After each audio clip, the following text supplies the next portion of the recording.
উচ্ছে ভাজা বা করলা ভাজা রান্না করব। এই যে দেখুন, এখানে আমি 5টা ছোট ধরনের উচ্ছে নিয়েছি, ছোট সাইজের উচ্ছে নিয়েছি। তারপর জল দিয়ে ধুয়ে পরিষ্কার করে নিয়েছি এবং কেটে নিলাম এবং একটা পাত্রে রেখেছি। উচ্ছেগুলোকে গোল সাইজ করে কেটে নিলাম। ভাজা করব, ভাত খাবো উচ্ছে ভাজা দিয়ে।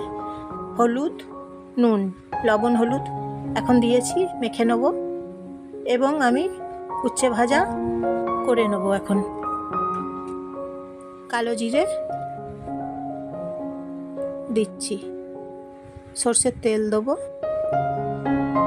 আমি জয়া, আপনারা সবাই নমস্কার নেবেন বন্ধুরা, সবাই শুভেচ্ছা নেবেন জয়ার রান্নাঘর থেকে। সকালের সুপ্রভাত আপনাদেরকে সবাইকে জানাই। এবার আমি উচ্ছেগুলোকে গরম তেলে ছেড়ে দিচ্ছি। এখন তেলটা বেশ ভালো করে গরম করে নিতে হবে এবং কালো জিরেগুলোকেও বেশ ভালো করে ভেজে নিতে হবে। এখন জল দিলাম, জল দিয়েছি, নুন হলুদ দিয়েছি। এইভাবে উচ্ছে ভাজা খেয়ে দেখুন একবার। ঢাকনা দিলাম।